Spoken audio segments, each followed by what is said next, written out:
We've talked about mixed signals several times before because it is so important. What I'd like to do is talk about some of the classic ones that you're very likely to encounter. Thank you so much for joining us today on Second Act TV. Welcoming back Sandy Weiner, the dating coach, relationship expert, the author of Choice Points in Dating. Sandy, thank you so much for being here again. Thank you for having me. Soka from Second Act TV. Thank you for throwing that in. Let's plug me for a minute here. If you want to support our channel, we have a great way of doing it now. We just started a merch store, secondact.tv. Not only do we have coffee mugs, but we have water bottles, we have t-shirts, all kinds of fun stuff that you might enjoy with slogans for your second act. And I think I said that on the last segment. Send me a picture and maybe I'll post it like Willie Geist does, steal his idea.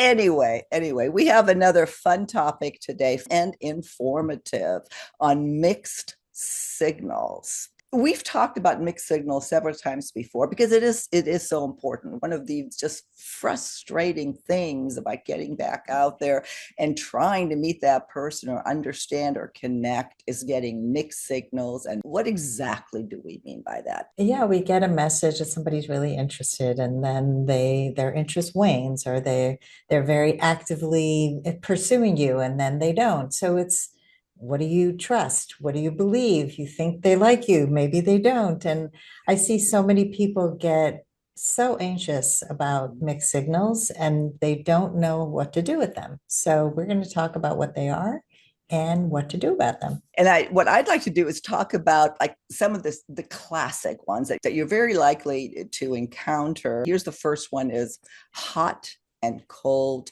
contact. As an example, for men, text every morning for a week and then ghost your messages. Or women, act super flirty one night and then ignore your texts all the next day. Good examples. They are good examples, and it happens a lot that people send you that good morning text. Hey, baby, good morning. And even before you meet. And then once you meet, they disappear, or their people are really flirty. And this could be men or women. They act like they're really interested. And then when you ask them out, they don't respond, or they ghost you, or they block you. It's just confusing. And for the most part, other than ghosting, maybe none of this is that somebody's doing something wrong. It's a behavior or something they're saying that does mean something, but how do we interpret it, and how do we not drive each other or ourselves crazy over that? Because like you said, the anxiety it causes is just, that's not fair to us. So again, the importance of mixed messages is definitely something we need to understand. Number two, I like this: the future faker. For example, men talk about trips you'll take together, but never set a date to do so. And women mentioning wanting a serious relationship, but avoiding deeper talks about that. Yeah, so it's no follow through, basically. And you're talking about the future. I once had a guy, I think it was the first phone call, and we were planning to meet, and it was close to New Year's. And he goes, wouldn't it be amazing to have our first date on New Year's? It would be such a great topic to talk about with our grandchildren. I'm like, excuse me, I haven't met you yet. I'm like, what is this? He was talking about the future, this future projection. So people will say, let's go to a concert in the summer, but never set a date. Or I want a serious relationship, but they're not showing it through those deeper conversations. So what does that mean? You're saying one thing, but you're doing something else. I had a similar experience. That's funny that that just popped in my head when you said that. And same thing, oh, wouldn't this be fun? We can, tell our grandchildren about this because we happen to have gone to college together when we met online. Well, first of all, you and I aren't going to be having any kids. But just the idea of romanticizing that, and it was a mixed message, something in his head that gave me some really, oh my God, he's so interested, and he wasn't. So look out for stuff like that. It's not fair to you. It's not fair to drive yourself batty over stuff like that. Here's another one: Yep. flirty but unavailable, meaning men give you lots of physical affection but keep their emotional walls up, or women laugh, touch your arm, flirt, but insist that they're not ready to date. That's a terrible mixed message.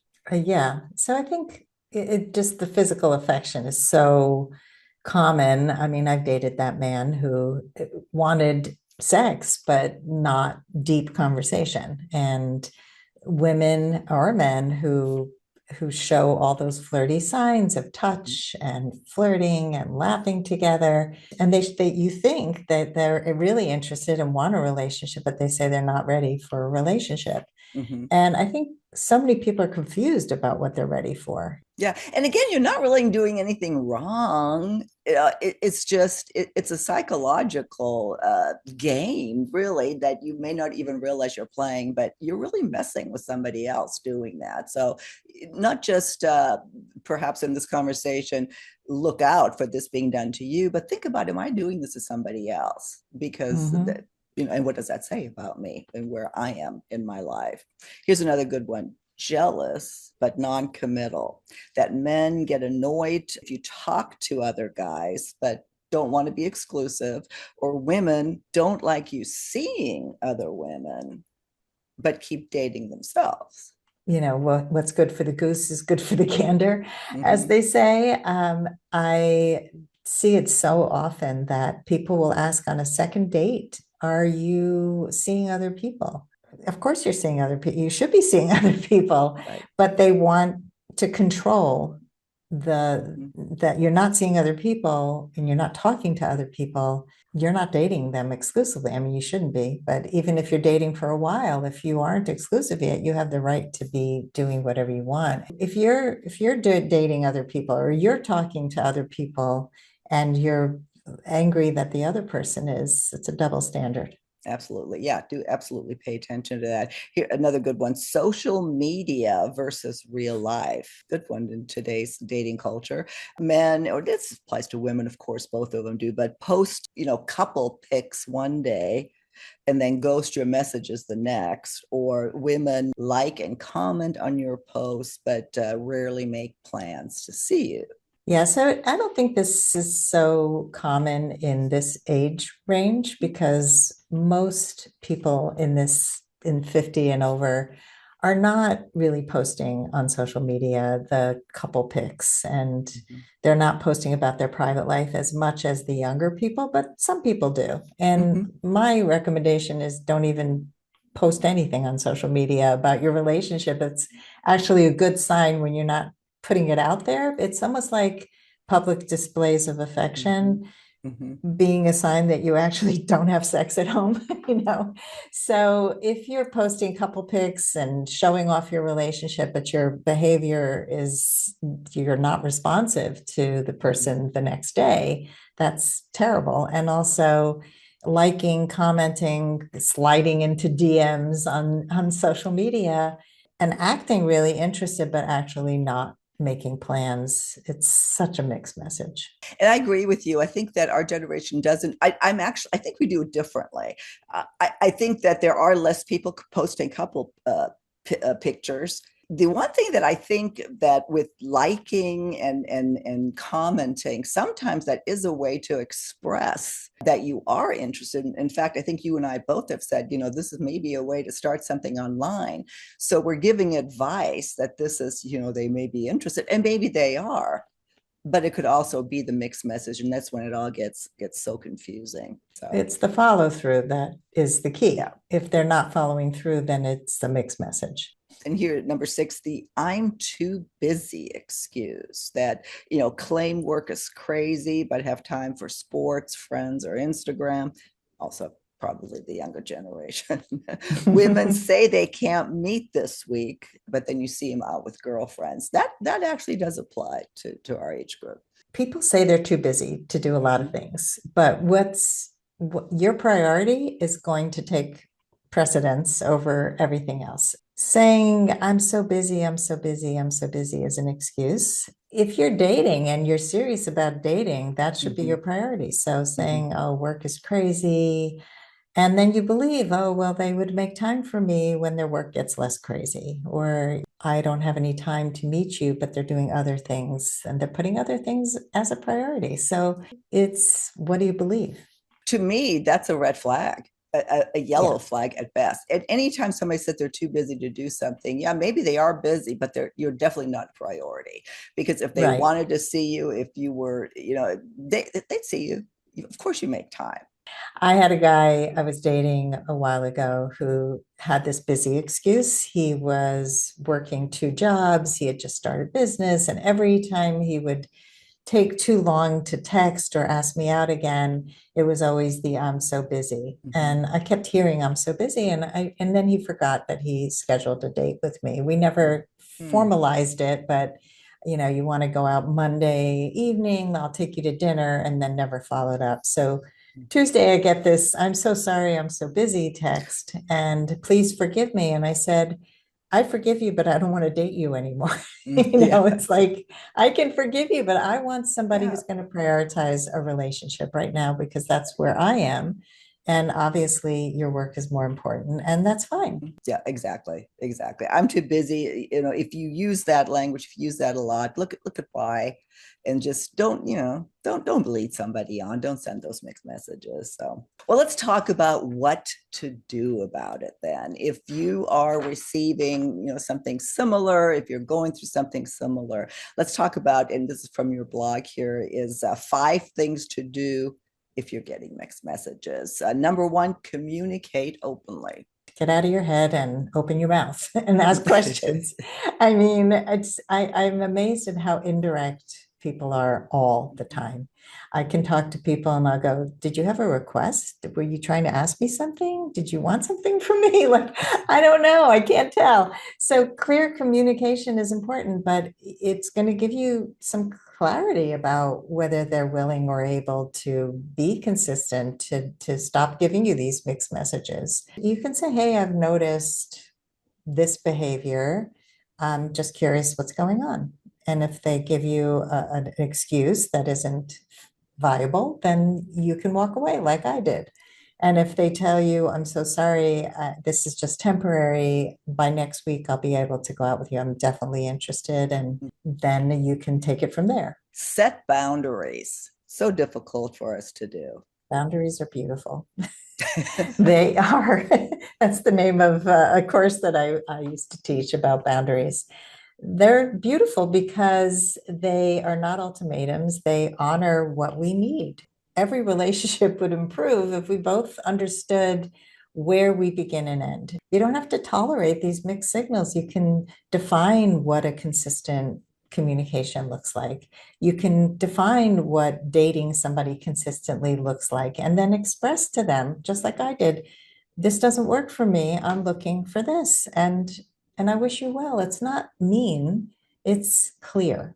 Yeah. And you're not telling them what to do. You're just saying, this is what I'm looking for. Pay attention to your nervous system. Oh my goodness. This is such a great tip. That was huge for me. When I feel my nervous system is dysregulated, when somebody's giving me a hot and cold message, I start thinking, well, maybe I didn't do this, maybe I didn't do that, and maybe they're seeing other people. We make up all these stories when our nervous system is feeling off. Again, communicate clearly. So when your nervous system is feeling like you're checking your phone every minute and wondering where that text is, it's really not worth it. It is destructive. You need to address it. And if it is you that's anxious for no reason, which sometimes I Mm-hmm. am, and that's okay. Maybe you are, but then, do the work on yourself, like Yeah, I had to do. But in either case, your nervous system is telling you something that you have to address. And it's just a horrible right. feeling. Yeah, and in coaching, I talk about that. Like, is this you reacting to a past experience? Or because you tend to be more anxious, Mm-hmm. then look for evidence. Did Right. that person give you any reason to doubt them? Have they not shown up consistently for you in the past? Is this a new pattern? Is this an Mm-hmm. old pattern? that way you can also have some tools to calm yourself down and then have that conversation if you need to, but sometimes it's just internally and you need to work on yourself. Well, and that you just mentioned it, look at the pattern, not the potential. Don't fall for potential. Like we look at the pattern of they're emotionally inconsistent, they're breadcrumbing you, they're ghosting you, this is a pattern. Instead, a lot of us focus on what they promise, it's that future faking. All of those things are fake promises. They're not followed through. So I see so many people just date potential. Well, they'd be so great if they just did this or that. And that's potential. That's not who this person is showing you to be right now. And so you really have to pay attention to the negatives and to the way your body feels, because it is a pattern. And if you don't break it, you're going to keep dating people who are exactly the same. Or if it's you doing it, then you're going to keep showing up the same way. And that's so hard to do, especially if you really want something to work out and if you really like someone. But unless you do, you're stuck. You're stuck in that in repeating the pattern. So, and finally, and in closing here, Sandy, choose you. So if somebody's behavior leaves you feeling anxious, confused, always trying to fix things, that's what happens. A lot of us are over performers, and so we think it's just up to us to fix the problem. Then it's our cue to shift the focus back on ourselves. And we don't have to work so hard to earn somebody's love and be patient with all the chaos and the inconsistencies. It's a recipe for disaster. And so when you choose yourself, you are doing all the right things. You are realizing this is not aligned with who I am. I don't do well with inconsistencies. I'm looking for somebody consistent.